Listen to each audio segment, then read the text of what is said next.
Hi there, my merry Vikings. Welcome to another episode of Merry Games with You. Today we are going to discuss the importance of Dvergrs when playing in the Mistlands. The word Dvergr comes from the Old Norse word for dwarf. They are mysterious looking with their blue skin and white hair. It is easy to mistake them for enemies, and you could treat them as such, but should you? We will talk about what we can get from dismantling their settlements or killing them, and what methods to use in order to loot them. Why are they so important at the start of your adventure in the Mistlands?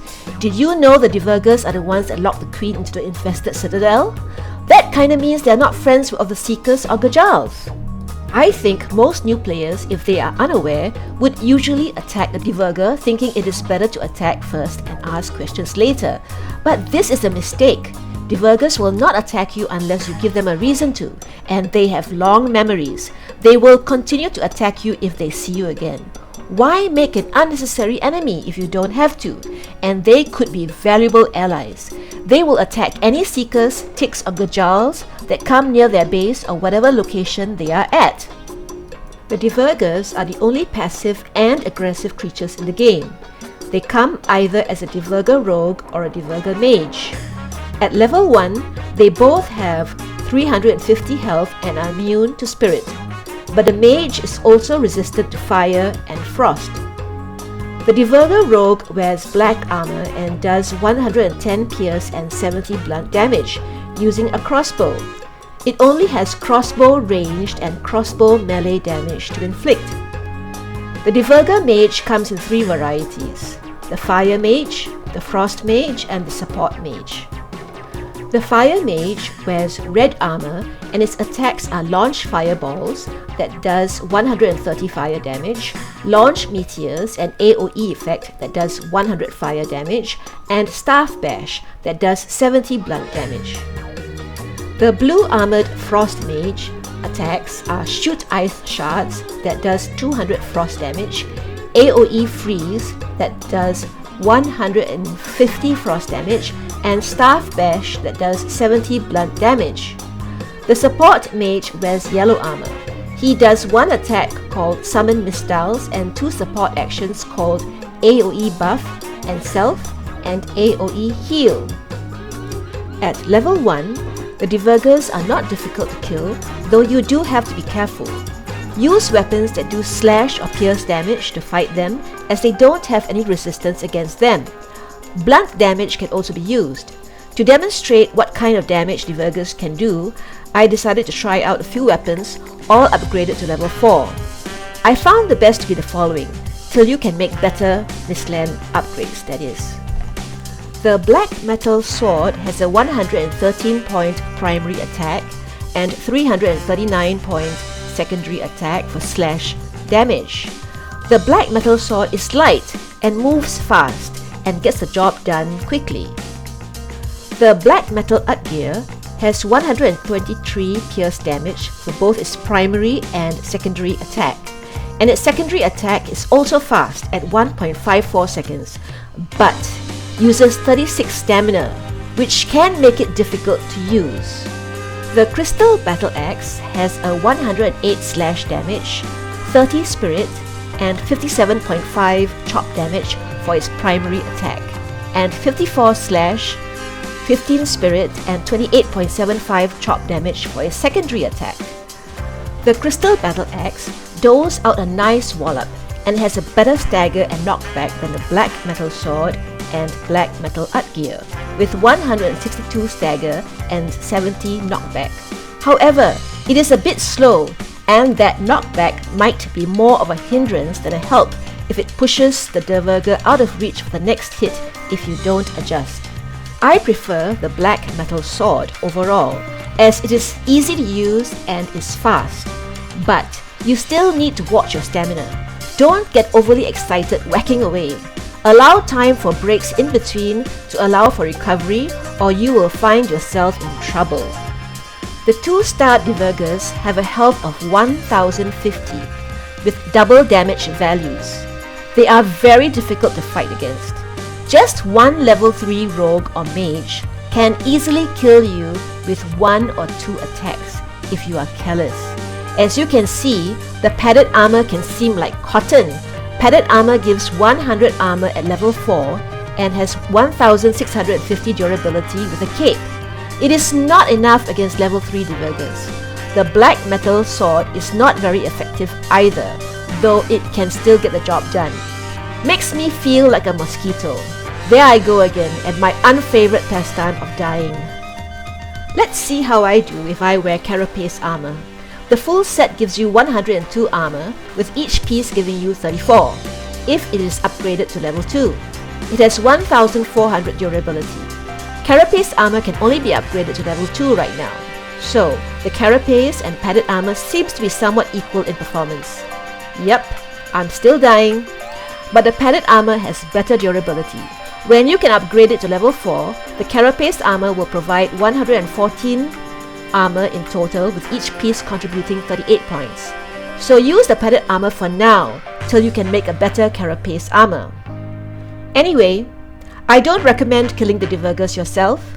This is just a demonstration of how easy or difficult they can be. If you need something from them, it is smarter to just get seekers to do the job for you. All the Dvergrs are capable of dropping coins, black marble, soft tissue, and a Dvergr trophy. However, you can get these resources through other means, which are also more plentiful.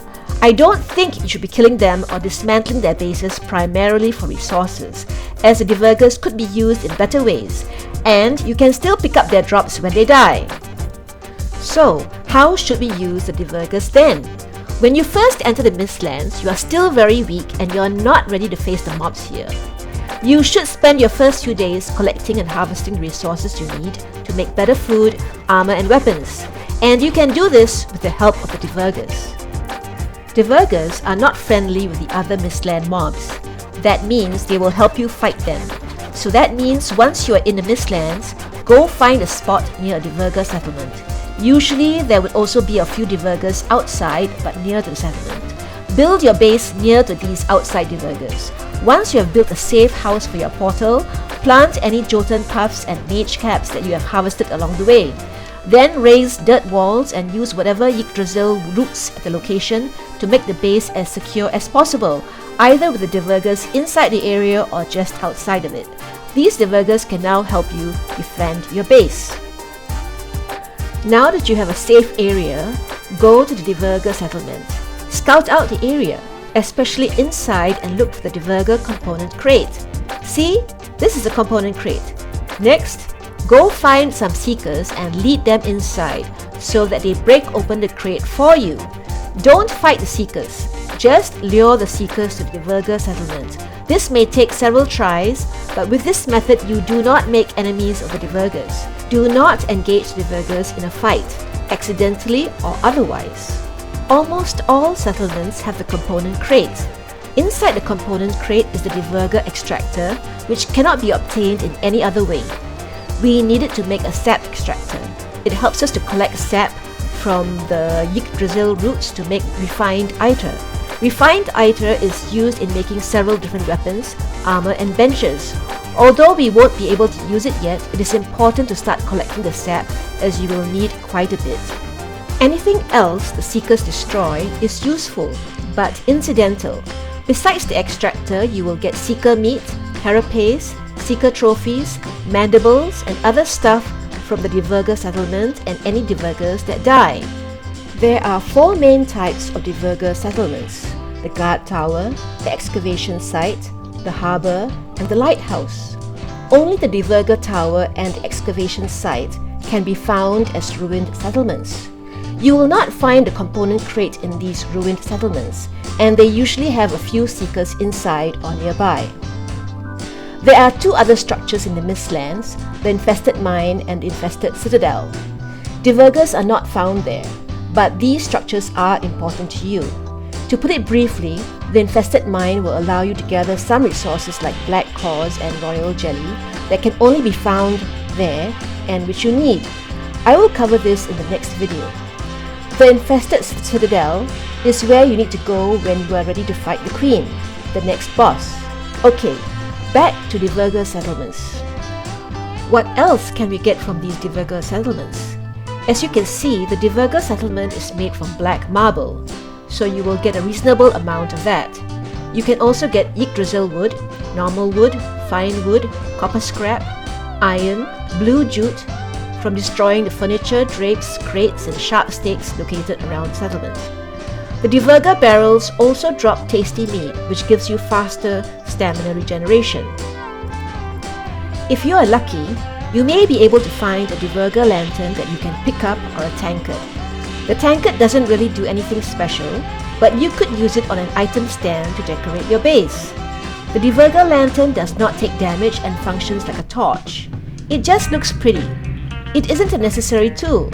We already have the Dvergrs circlet and the Wisplight.